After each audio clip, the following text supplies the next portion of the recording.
make no friends in the pits and you take no prisoners. 1 minute you're up 500,000 in soybeans, and the next, boom, your kids don't go to college and they've repossessed your Bentley. Are you with me? The revolution starts now. We have to pass the bill so that you can find out what is in it. Turn those machines back on! You are about to enter the Peter Schiff Show. Show me the money! If we lose freedom here, there's no place to escape to. This is the last stand on earth. The Peter Schiff Show is on. I don't know when they decided that they wanted to make a virtue out of selfishness. Your money, your stories, your freedom. The Peter Schiff Show.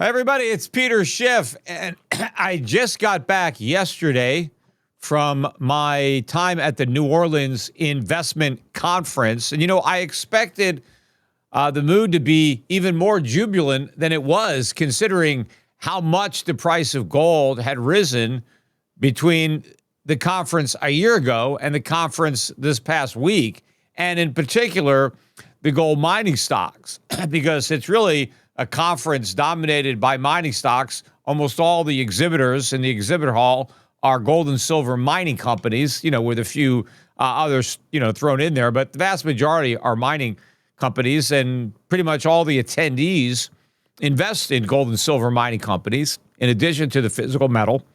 And, you know, given where we were, I expected even more enthusiasm than I saw. Yeah, I mean, I think it was a little bit more upbeat than it was a year ago, when there was a lot more despair and frustration. And of course, a year ago was a great time to be buying gold and silver stocks. But I heard a lot of people talking about taking profits, selling. There was some worried people about the drop. You know, gold had almost hit 4,400, and they're talking about that big drop, and maybe it's going lower, which of course is what happens in a bull market. You get these violent sell-offs to scare people out. But the bottom line is gold's $4,000 an ounce. In fact, it closed the week almost right at $4,000 an ounce again. Yes, we've traded below. We haven't traded below 3,900. The lowest I've seen gold was in the lower 3,900s, 3,920, 3,930. And it's gotten above 4,000. I think it got to 4,020, 4,030 this week. It's been hanging out at that area. This is very similar to the way gold behaved when it first broke through 3,000. Yes, it wasn't a line in the sand where gold didn't go below 3,000, but it didn't go much below 3,000, and eventually it took off and then went above 4,000. I think we're doing the same thing now. I think we're forming a base right around 4,000, and before you know it, we'll be at 5,000. But meanwhile, a lot of investors aren't going to own gold for that ride because they're getting shaken out now, because they're getting so nervous. You know, the atmosphere and the attitude at the gold conference is the opposite, really, of the Bitcoin conference that I went to in May. Oh, and by the way, I am going to be going to the Bitcoin Binance blockchain conference in Dubai in early December. I'm going there to have my debate with CZ over gold, tokenized gold versus Bitcoin. So that'll be another conference I'm going to. You know, they're expected 20, 25,000 people.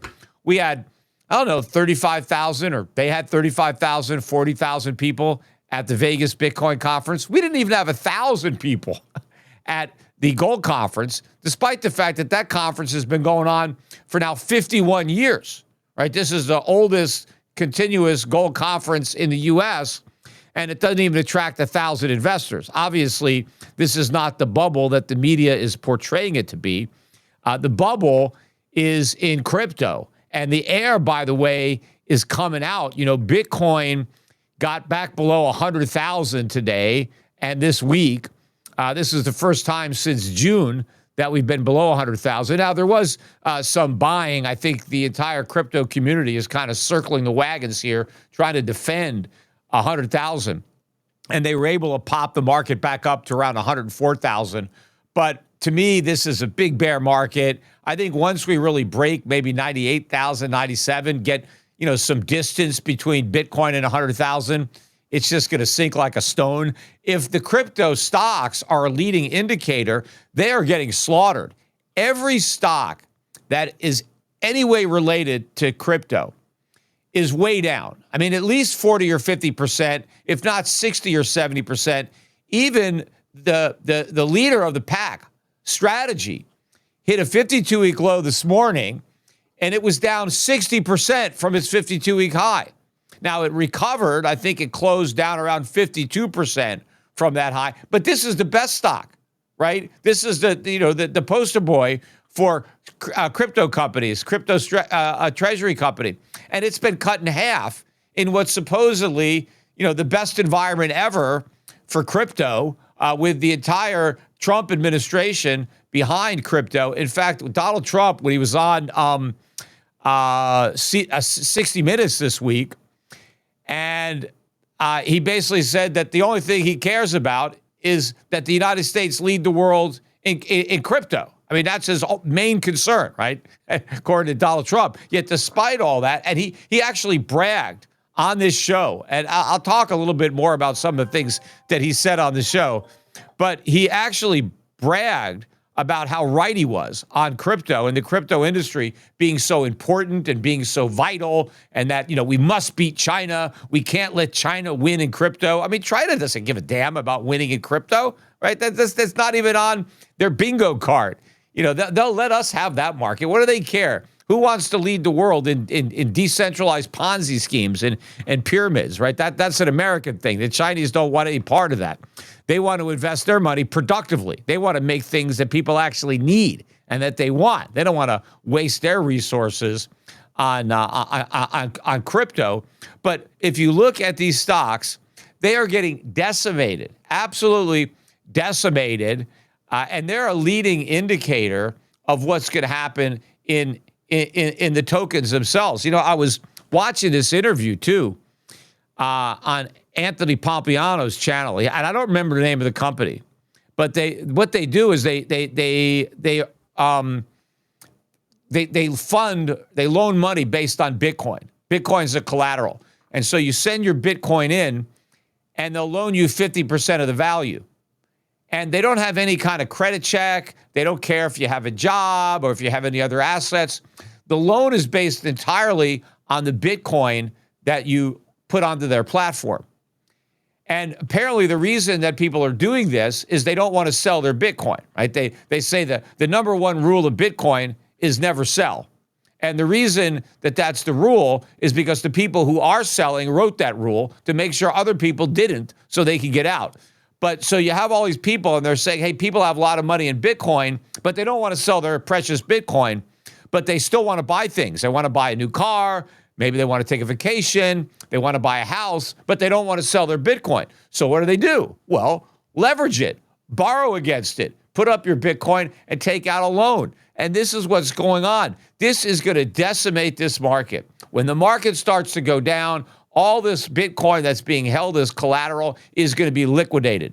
So instead of people selling their Bitcoin at $100,000 to buy a car, it's going to get sold out from under them at $50,000, probably less. Because even if it's 50% collateral, the lender isn't going to wait until the Bitcoin loses half its value to blow it out, because then they're going to end up losing money. They won't recover enough.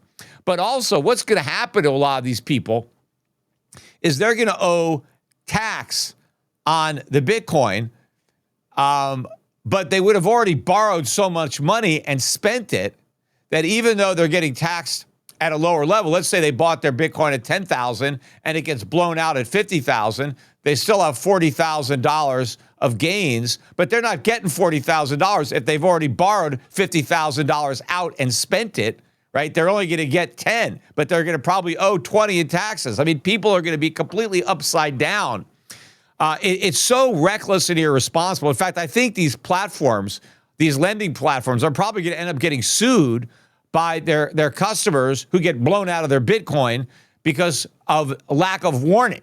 In fact, this whole conversation with Anthony and his guests, now during the conversation, did the risks of this, borrowing against your Bitcoin ever come up. Like, oh yeah, sure thing, right? Just because the assumption is Bitcoin's never going to go down. It's just going to go up forever. So why not borrow against it? Right? Even if you think that Bitcoin is going to go up, it could go down first. No, the craziest thing I think that happened at Bitcoin on the week is what's her name? Kathy Wood from ARK Investments reduced her 2030 price target for Bitcoin from 1.5 million to 1.2 million. Now, first of all, that's not a forecast. That's just a wild guess. How does Kathy Wood have any idea what Bitcoin is going to be worth in 4 or 5 years? She has no clue. So she's just guessing. And so she was guessing 1.5 million, and now she's guessing 1.2 million. But what's even crazier than the guess and the fact that she bothered to reduce it, because, why bother? She said she just found out that people prefer using stable coins to Bitcoin. Like, didn't she know that? Who the hell uses Bitcoin? She's talking about in transactions. Yes, of course they prefer stable coins. They're much easier to use than Bitcoin. So because she just discovered that people aren't really using Bitcoin, she doesn't think it's going to go up quite as much. So it's only going to go up 12x as opposed to 15x. Well, it's actually going down. It's going a lot lower. And all of this leverage that's being built up beneath the market is one of the reasons that this next decline is going to be horrific. And I think, once they throw in the towel around this 100,000 level, it's going to implode. And, all this, of course, is not going to reflect well on the Trump administration, given the fact that they've hitched their wagon to Bitcoin. And so as Bitcoin fails, and the whole Trump family is in this business, it's just going to be another negative on Trump. Meanwhile, if you look at what's been going on in the economy, right, the negatives are really coming to the surface, despite the fact, and again, Donald Trump on this 60 Minutes interview talked about how the U.S. economy is the strongest it's ever been, and it was the weakest it's ever been a year ago when Biden was president, and it went from the worst economy to the best economy, and it's the hottest economy in the world. And everybody agrees that it's the hottest economy in the world. They said the U.S. economy was dead last year, and now it's alive and thriving because Trump is president. Well, if you look at the actual economic data, it belies all of that bragging that's being done by Trump. We got the University of Michigan consumer sentiment numbers that just came out, and not only were they much lower than expected at 50.3, a 6.2% decline from the prior month. And it's about 30% lower than it was a year ago when, I guess when Trump first got elected. Now he's been president for about a year, although he hasn't been president for a year, but it was a year ago that he got elected.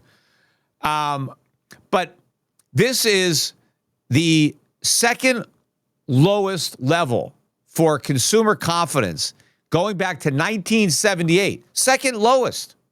So according to Trump, we've got the greatest economy ever. Yet the people living in that great economy are almost as pessimistic as they've ever been about the economy. And the only time that consumers were this worried about the economy between now and 1978 was in June of 2022. And that was inflation when it had peaked, around 9%. It was at a 40-year high. And that's the last time consumers were as worried. Yet on that 60 Minutes interview, Donald Trump claimed that inflation is gone. He's killed inflation. There's no more inflation. He thinks it's lower than 2%, even though it's higher. So he's already claiming victory on destroying inflation. When one of the reasons that people are so pessimistic is prices are rising. That's one of the main reasons. And their outlook for prices is that they're going to continue to rise. And another reason that consumers are so pessimistic is because the job market is not looking good. In fact, earlier this week, we got, in fact, it was just yesterday or Wednesday, we got the job cut number from Challenger. You know, we would have got the official jobs numbers today, but we didn't get those because of the government shutdown. But we got these Challenger job cut numbers, and these are announced layoffs. And for the month, it was 153,074. That's 183% increase from September and 175% higher than a year ago, October. These were the most job layoffs that we've had in an October since 2003. And it was led by layoffs in technology-related companies. And that was probably similar back then because we had, the bursting of the dot-com bubble. We had that recession. But it's technology jobs. So these are probably high-paying jobs that are getting axed. And so the worst since 2003, but it's the worst or the highest number of announced layoffs in any month in the fourth quarter, right, which would be October, November, or December. The highest since 2008, which was, of course, the financial crisis. So, I mean, this is telling you if we haven't had companies laying people off at this rate since we were in the middle of the financial crisis, not even the middle, like the depths, the fourth quarter of 2008. I mean, that was it. It started in the summer. So companies were in a lot of trouble. The economy was in bad shape. We were deep in the Great Recession, right? The worst recession since the Depression. And now we have the same amount of layoffs as we did then. Companies are that worried. They're cutting back and they're downsizing. And Trump is out there, going around the world, telling everybody how great our economy is. This is the reality, right? Economic reality flies in the face of this fantasy that, I don't know, maybe Trump believes it, maybe he doesn't. I have no idea. But this is what he's saying. But it's got to be very frustrating to the people to hear all this nonsense and then compare it to their own experience. And one of the places that they're taking out their frustrations, obviously, is the polls. We had some elections this week. I'm going to talk about that. But this is a harbinger of what's going to happen in the midterm elections coming up, in another year. But we got a quick commercial break, so stick around. We're coming right back, and I'll get into the elections.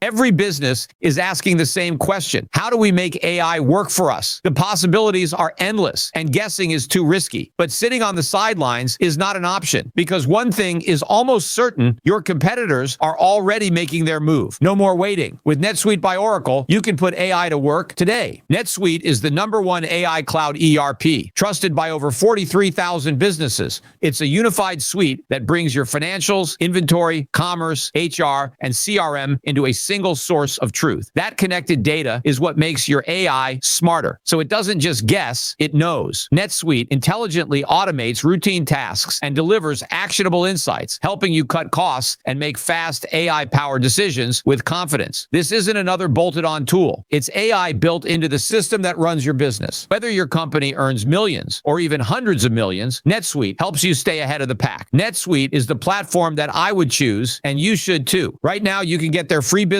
guide, Demystifying AI, at netsuite.com/gold. The guide is free to you at netsuite.com/gold. netsuite.com/gold. All right. So the fact that the economy is as bad as it is and getting worse, that is one of the reasons, one of the main reasons, I believe, that we had the election result that we did on Tuesday in New York. Right? There's been a lot of media attention on the mayoral race in New York because we basically have a communist, right, aka Democratic Socialist, Zoran Mamdani, was leading in the polls. And, there was a major press to try to rally up the troops against Mamdani. A lot of money, a lot of people came to the defense of his opponents. Of course, a lot of people wanted Curtis Sliwa to drop out. They saw him as a spoiler. He almost was a spoiler. But actually it turned out that it didn't even matter that he was a spoiler. Because even if Sliwa had dropped out of the race, right, and not even been in the race, and all of his votes went to Cuomo, 100%, Mandami still would have won, right? He still would have had enough votes to go head-to-head with Andrew Cuomo, and he would have won, right? And a lot of people were holding their nose to vote for Cuomo because they didn't want Mandami.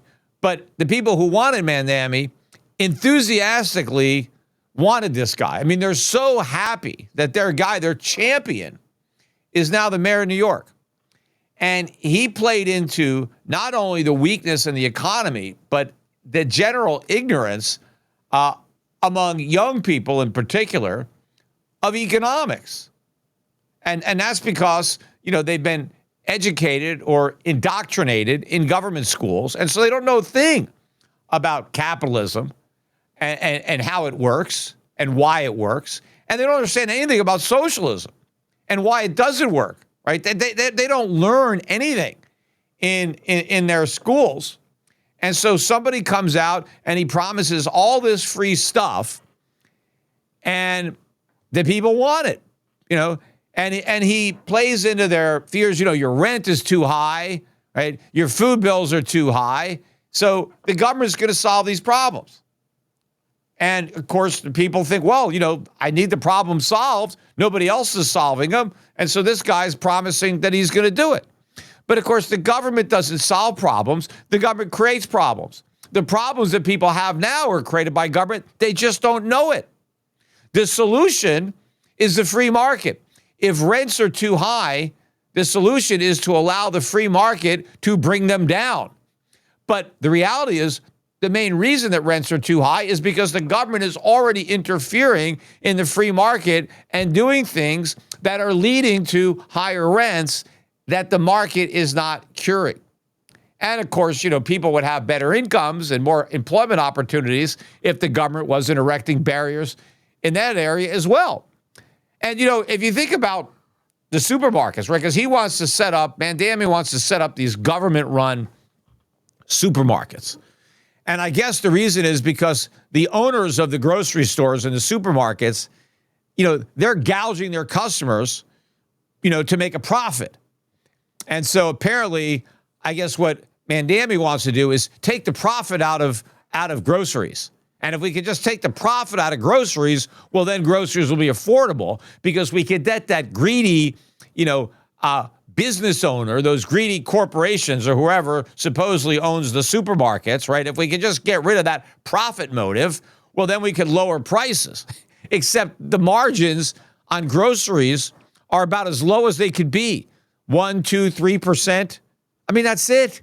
There is hardly any profit per item. The profit is on volume. People go to the grocery store a lot and they buy a lot of stuff. And so the grocery store owner or the chain or whoever, they make money on volume, not on price. And so how you gonna cut that out? How is the government going to run a supermarket more efficiently than a private entrepreneur that is motivated by making a profit? And of course, is subject to competition because there's a lot of different grocery stores in New York. And so if one grocery store charges too much, you just go to the other one, right? There's plenty of competition among grocers. So if you really try to gouge your customer, the customers aren't going to be there, right? They're not idiots. They can read the prices on the stuff that's in the grocery stores. But the government's going to take over these grocery stores and it's going to operate them so inefficiently because governments do everything inefficiently. I mean, do you want to buy your groceries at the post office? Do you think the post office would do a good job, of providing you with food? The reason food is so relatively cheap in America is because the government isn't providing it. Although the government does screw it up in a way with agricultural subsidies. If we got the government out of agriculture, then stuff would be even cheaper, right? They've already screwed it up to a degree, but at least they don't own the supermarkets, right? Well, now in New York, apparently this is what they want to do. But now they're going to be run so inefficiently that they're going to have to charge higher prices to break even. But they're not going to break even. They're going to lose money. So where is the city going to get the money to cover all the losses at these government-run supermarkets, assuming they ever get them off the ground? See, the people who are voting for Mamdani, they don't even know anything about this. They don't consider any of this stuff. They just look at that guy, he smiles, and he looks pretty, and he's like, hey, this is what we're going to do. And they all like, hey, they applaud him, he's criticizing all the rich people. They keep saying, we just got to tax the rich. We just got to tax the rich. The more you tax the rich, the more you hurt the poor. How do you think poor people go from poverty and get out of poverty, right? I mean, the reason people are poor is because they don't have enough stuff, right? They can't buy the things that they need. Well, how do you solve that problem, right? How do you make it so more people can afford more stuff, right? You need a more productive economy.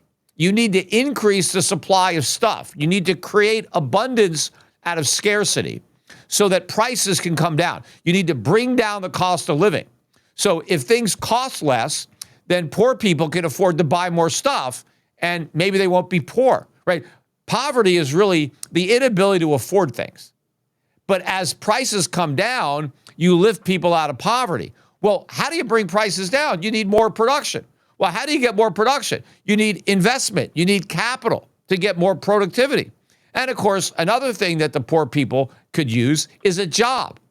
Now, where are you going to get a job, right? There's not that many poor people who are hiring, right? Last I, checked, most poor people don't hire anybody, right?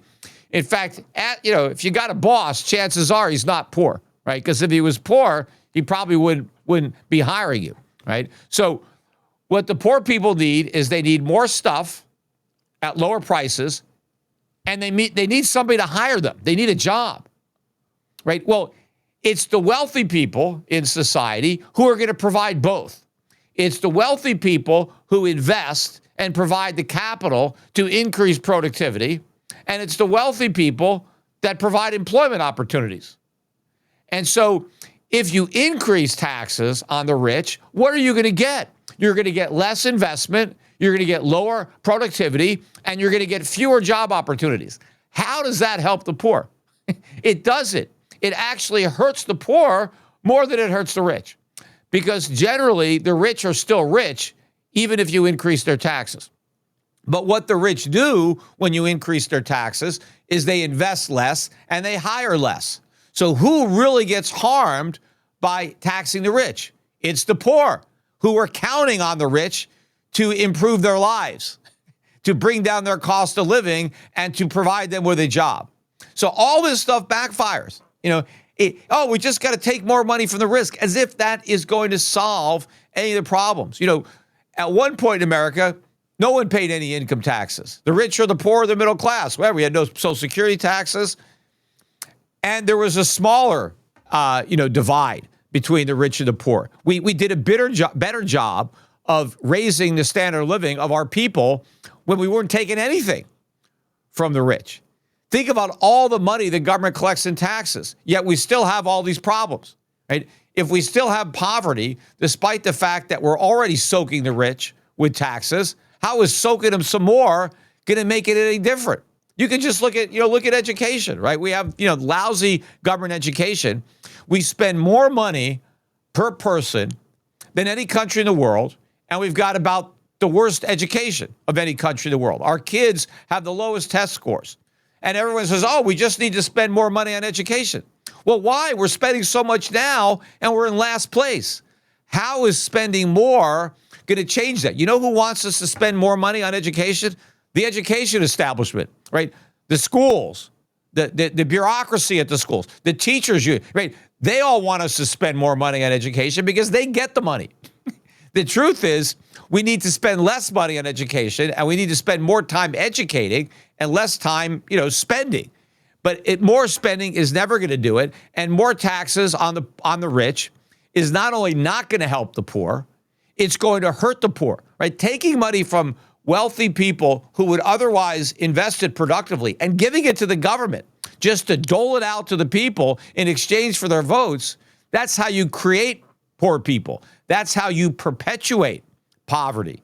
Now, I suppose the only, good thing that New York has is a lot of this nonsense ain't going to happen because the mayor of New York can't just raise taxes without the approval of the governor of New York.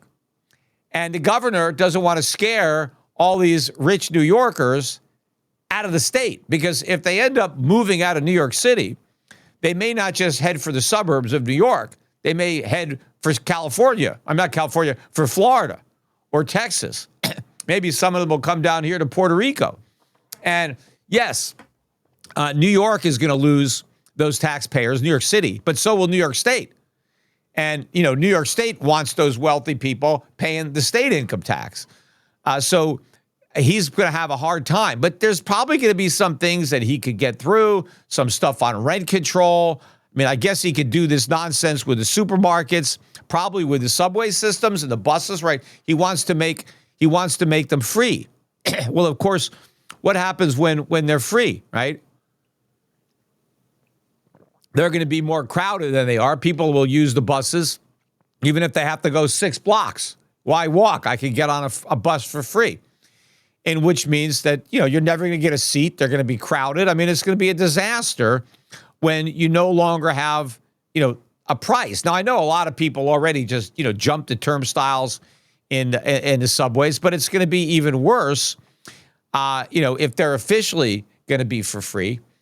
But, whenever the government provides something for free, it always costs a lot more, one way or the other, especially in a degradation of quality, right? And then a lot of people who would probably otherwise ride the bus, maybe they'll have to take a cab. And now they're going to have to end up spending a lot more money because the free buses are too crowded or are not working anymore, or they're delayed, or who the hell knows what's going to happen. But this could be a disaster. But, these kids, the people who are voting for communists, they don't know anything about. They think they like communism. It doesn't even have like a bad reputation, among the voters. Like, what's wrong with it? What's so bad about it? They have no perspective. They have no education. They don't know anything about, Stalin or what happened in Russia. They don't know anything about Cuba. They don't know anything about, what communism in Vietnam or communism in Korea or Venezuela. They don't know any of this stuff, right? They just think, when they think about it, they just think it's Sweden or Norway as if they're communists, which they're not. In fact, yes, they did experiment with socialism, democratic socialism, and it was an abject failure. That's why they've been moving away from it. But, New York, Manhattan is not going to turn into Stockholm, right? It's going to be Caracas. That's going to be the problem, especially if Mandami is able to get his way. But in a way, it might be worth the sacrifice to have this guy get everything he wants, because it will be such a complete disaster that at least it will be an example for the rest of the country. I mean, you wouldn't think we need more examples of the failures of socialism, communism, but apparently we do, because all the other examples aren't enough. So we need one more. And it's not like we haven't wrecked enough U.S. cities like Baltimore or Detroit, or, that we have a lot of cities that used to be vibrant cities that are, that have been wrecked. But maybe wrecking Manhattan, right? New York City, the financial capital of the world, maybe that'll provide a better example of what not to do. But, I think what probably is going to happen is he's not going to be able to do a lot of the things he wants to do, which is going to help him. But now he's going to blame all that stuff. Like, I would have been able to do all this great stuff if only the governor had allowed me to tax the rich to provide all this stuff. But, I couldn't do it. He tied my hands. And so that's why we're not getting all this good stuff, is because, this governor is preventing it. I think something similar is going to happen with Donald Trump. The Supreme Court is I guess, getting close because they had oral arguments. And I said from the beginning that the Trump tariffs are unconstitutional. I mean, it's really a no-brainer. You know, if you know anything about the Constitution, you know, the power to tax is vested with Congress, specifically the House of Representatives, because all revenue bills have to originate there. And tariffs raise revenue. I mean, and the Constitution refers to tariffs as taxes. I mean, that's what they are. And Trump just can't go around slapping taxes on people because, you know, remember, the whole country, taxation was a big part of the American Revolution, right? We didn't want King George taxing us. Well, we don't want the president taxing us either, right? We wanted the representatives of the people. We wanted our own congressmen from our own districts to tax us. And then if we didn't like the taxes, we could vote them out. Every 2 years, all of the House of Representatives are up for re-election. That's why the founding fathers said that's where taxes have to start. If you're going to raise taxes on people, then you're going to go back and explain why you did that to the voters every 2 years. Because remember, the senators were not elected by the people. They were appointed by the state legislatures. So they didn't answer to the people. The president was elected by the Electoral College. He wasn't answering to the people either. The only body that was directly responsible to the people and had to face re-election every 2 years were the House of Representatives. And so our founding fathers said that's where all revenue bills must originate. Originate with the representatives who are most responsive to the people and are going to be held accountable by the very people that they're taxing. So that is the basic concept, right? And the revolution, no taxation without representation. We want our representatives to tax us because if we don't like it, we can vote them out and get some new representatives to replace them, right? But now Trump is just, throwing all these taxes and, he keeps saying, we're getting rich. And he, again, on 60 Minutes, and he's telling everybody, and he's saying that if the Supreme Court strikes down his tariffs, oh my God, it's going to be a Armageddon, he said. We're finished as a nation. It's a disaster. Like the whole thing is riding on these tariffs.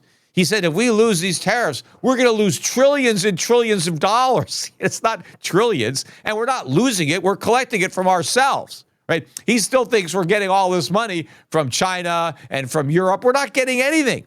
These deals that he keeps bragging about, this is all a bunch of nonsense. Right? He's making all these numbers up and pretending we're getting all of this money. We're not getting anything. Yeah, in some cases, foreign companies may be making investments in the United States, but they're not giving us that money. They own the investments. They may be building a factory here that they will own, and the profits that it generates will be going back to the home country. So they're not just writing us a check and walking away. This is all a bunch of nonsense. And of course, I think most of this investment is never going to be made. They're just saying it because that's what Trump wants to hear. And then Trump wants to take it and brag to everybody about these great deals that he's cutting and how much he's making for us, which is also frustrating because you got the Democrats moving to the left, right? And the Democrats, they also won the governor of New Jersey and Virginia, which I guess not that big a shock, right? Those are blue states, although the current Virginia governor is a Republican, so now that one flipped to a Democrat. But the Democrats are becoming more socialistic, but then so are the Republicans. That is going to be a big problem, right? We're not going in the opposite direction. Trump is also a socialist, right? You can say he's more of a fascist, not the way the left tries to label him. If you go back and go to Mussolini's fascism, he described fascism as corporatism. He said it's when the government and corporations work together, when the government gets very involved in corporate America. What is Trump doing? Right? That's exactly what he's doing now. The government is more involved than ever before with corporate America, taking stakes in corporate America, micromanaging where capital should be flowing, which industry should be favored, which industry should get government money, government protection, right? These are all socialist concepts. It's anti-free market. So we've got both parties Both parties moving to the left, moving in the same direction, away from freedom and capitalism and limited government towards more of a totalitarian, centrally planned, socialist type economy. And I think given the choice between, two forms of socialism, the ones that the Democrats are offering are probably going to be more appealing, especially in 2028 when Trump is finished with his term. But in the midterms in 2026, this is going to be a huge backlash. And the Republicans are going to lose their majority in Congress. Now, by the way, too, they still have the government shutdown, right? It's now a record. I forget what day we're on, but we now broke the record for the longest government shutdown. And I guess that the Democrats have offered an olive branch, which is not really an olive branch. It's kind of, it's a self-serving fake olive branch.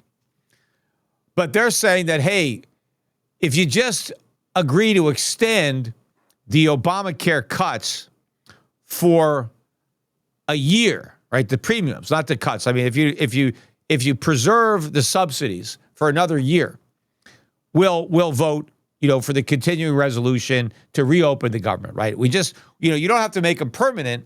Just keep them around for another year.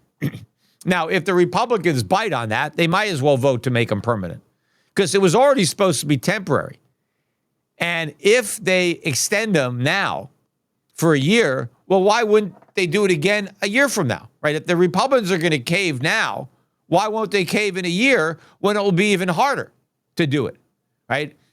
Now is the time. It's like now or never, because the longer you leave a temporary program in place that provides a benefit, the harder it is to actually take that benefit away. And so it'll never be easier to take it away than right now.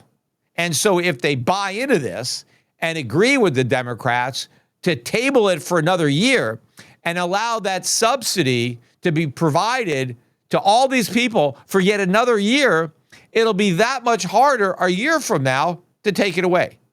And so if they can't take it away now, there's no way they're taking it away then. See, the Democrats are smart enough to know this, right? All they got to do is preserve it for one more cycle. And of course, a year from now, they're going to have control of the House and the Senate. Now, of course, they might not be able to override a presidential veto. Now, one of the worst things, too, that Trump is trying to do, he's trying to get the Senate to get rid of the filibuster, right, which has been around for about 100 years, I think maybe more than 100 years, and which I think is a pretty good thing, where you need 60 votes to get stuff through, because the most important thing I think that Congress can do is block stuff from happening, right? Because most of the things that government does, pretty much almost everything government does is bad, right? Almost every law that's passed, almost every regulation does more harm than good. Some of them don't do any good at all. They just do harm, right? I mean, if we had done nothing, right? If you go back to 1789, we got the Constitution.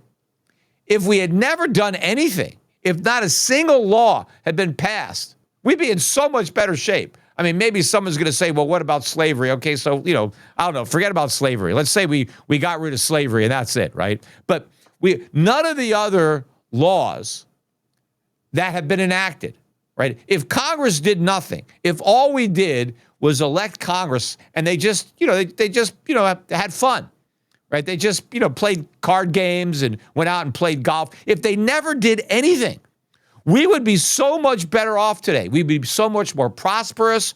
We'd be a lot, freer. You wouldn't even recognize this country. We would be so incredibly wealthy. We would have wealth that nobody could even imagine if government had done absolutely nothing. But instead of doing nothing, they did a lot. They did something. They did more than something. They passed all these laws, and every time the government passes a law, it takes away our freedoms. We have less freedom because now there's a new law telling us that we can't do something, right? People look to government. They say, I want the government to pass a legislation to give me rights. The government doesn't give you rights. It gives you a privilege But when the government gives somebody a privilege, they have to take away somebody else's right. We already have all of our rights without government, right? The rights come from God. Government is here to secure and protect those rights. We already have them.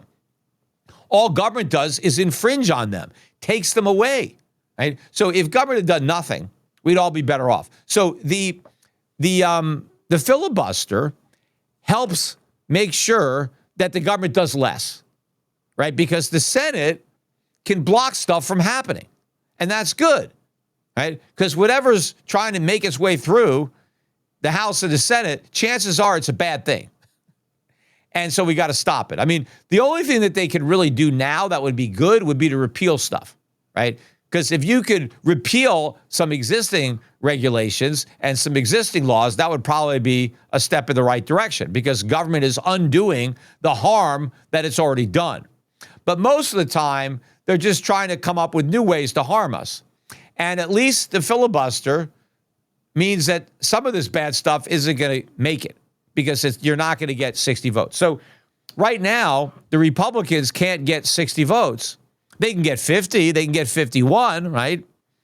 But they can't get 60, and so they can't reopen the government. And so Trump is saying, hey, why don't the Senate get rid of the filibuster? And then we don't need any Democrats, and then we could, just reopen the government on our own. That would be a disaster. I think the Democrats would love that to happen because that would mean that in the future, when they have a bunch of socialist things that they want to pass, a Republican minority won't be able to prevent it from happening. Now, I hear some people say, well, the Democrats are going to get rid of the filibuster as soon as they get the Senate again, which they're going to get, right? And I would say, well, how do you know? They've had the Senate many times, and they haven't done it, right? They haven't been able to do it in the past. I mean, who's to say that you're going to have all the Democrats in the Senate together to get rid of the filibuster? But you don't want the Republicans to do it, right? Because if the Republicans do it now, we're the ones that got rid of it, right? The Democrats didn't even have to do it. We just hand them that gift because they want bigger government by and large, right? You would think. It's the Democrats that want more government, and it's the Republicans that are supposed to stop them. And one of the ways that we can stop them is with the filibuster. But if we surrender that on our own, at least go down fighting, preserve it now. And if the Democrats try to get rid of it, then try to stop them.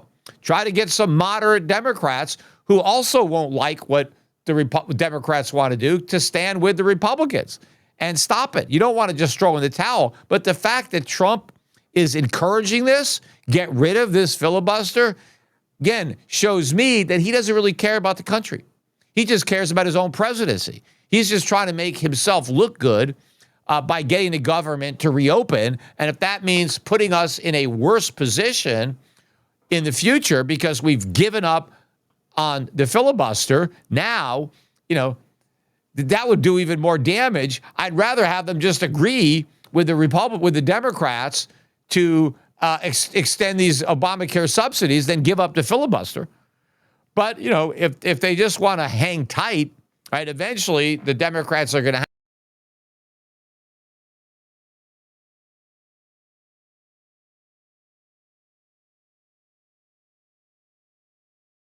trap. Who knows? But the other thing I started talking about before I went off on the tangent was scapegoating, because I talked about Mondami is going to basically blame the continued problems in New York on the fact that he couldn't fully implement his communist agenda because he was blocked by the governor. Trump is getting ready to blame the Supreme Court, right? Because he's already saying that if the Supreme Court doesn't uphold his tariffs, we're finished. It's going to be a complete disaster. The economy is going to collapse. It's going to undo all this great stuff he did. And it's, and he even said that there's no way the Supreme Court could do this to America. They couldn't destroy our economy. They couldn't send us into this kind of, downward spiral and basically destroy the whole economy, by setting aside this wonderful thing that I've done, right? This great thing that's making us rich. Our whole economy now is dependent on these Trump tariffs. And if the Supreme Court takes away this great thing, this gift that Trump has given us, then that's it. I mean, we might as well just, pack up our things. The whole country is going to implode, right? Let's just, leave, right? Now, obviously, that's not the case. I mean, we clearly can't be dependent. We've only had these tariffs for a few months, and they're not making us rich. The reason that there's a case before the Supreme Court, the plaintiffs in the case are importers who are paying the tariffs, and they don't want to pay the tariffs. And so they filed a lawsuit saying these taxes that we are paying, we American importers are paying these tariffs, and they're unconstitutional because the House did not enact them. And so we're going to court precisely because we're paying them. If the foreigners were paying them, right, if the foreign countries that these American importers were buying stuff from, if they just said, oh, whoa, Trump just put tariffs on, okay, we'll eat those for you. We're going to lower the prices by the amount of the tariffs. If that was happening, they wouldn't be complaining, right? If the foreign producers were paying these tariffs, there would be no lawsuits by American importers. The reason the American importers are suing is because the foreigners are not paying the tariffs. They're paying the tariffs, and if they pay them, they have to pass them on to their customers. And so they don't want to do that, and so they went to court.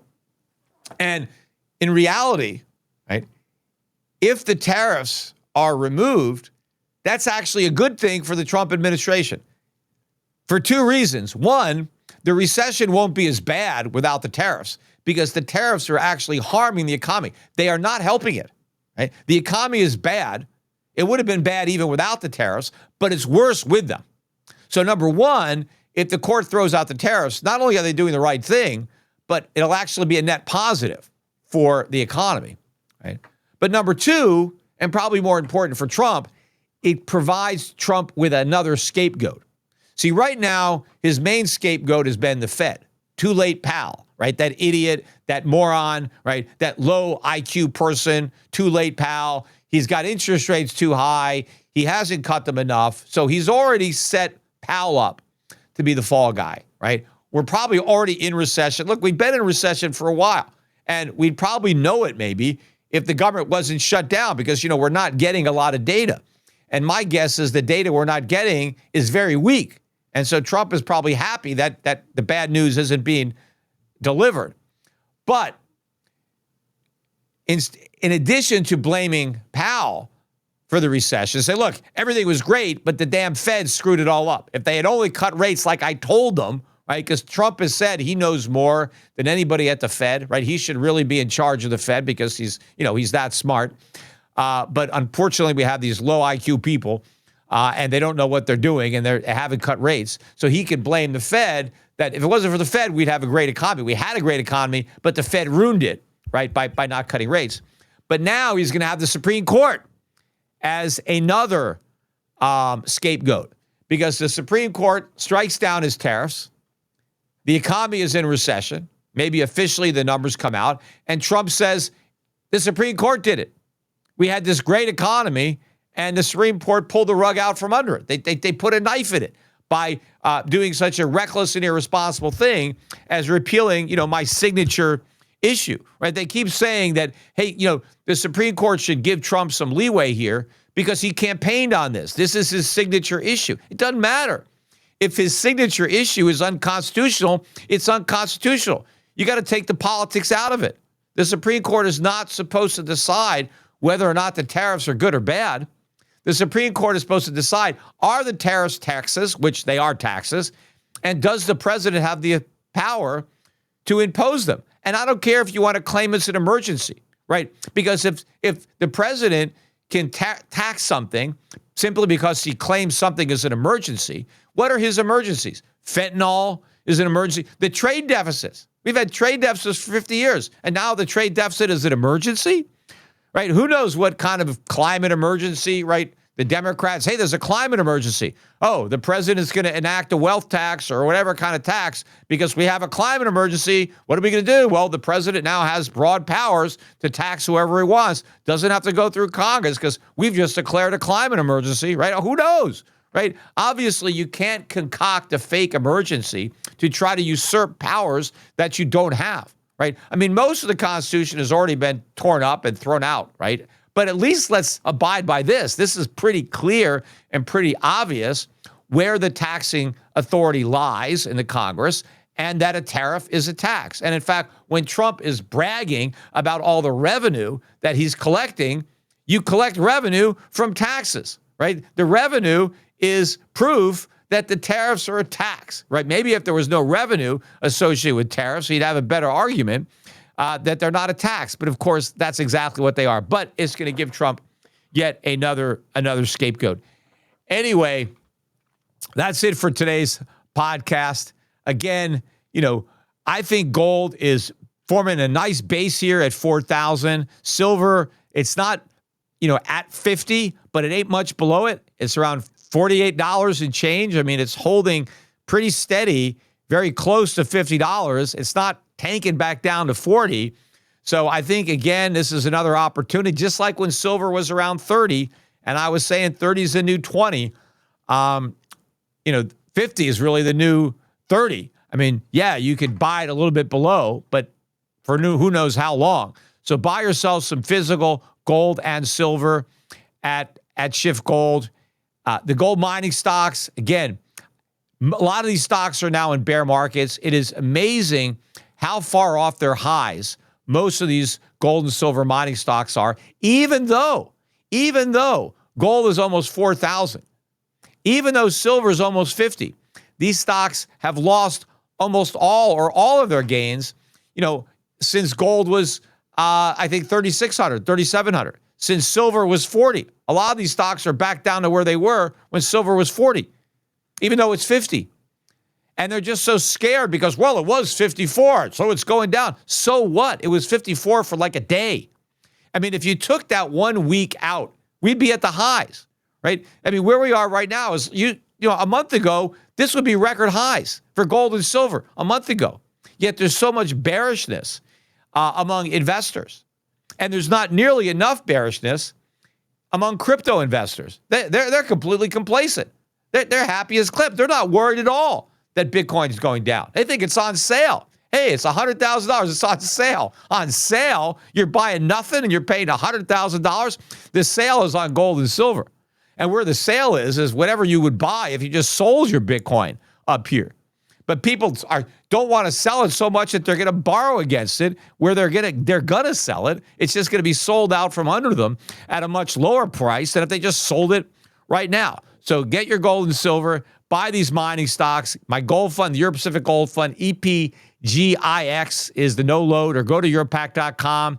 You can set up a separately managed account. All of my strategies, I think, are going to do really, really well in the years ahead. But in particular, this is a time to be adding to the gold stocks. And if you don't have any gold stocks, well, now's the time to incorporate them. You've got a gift horse pullback, a dip, a pretty big one, as an opportunity to buy.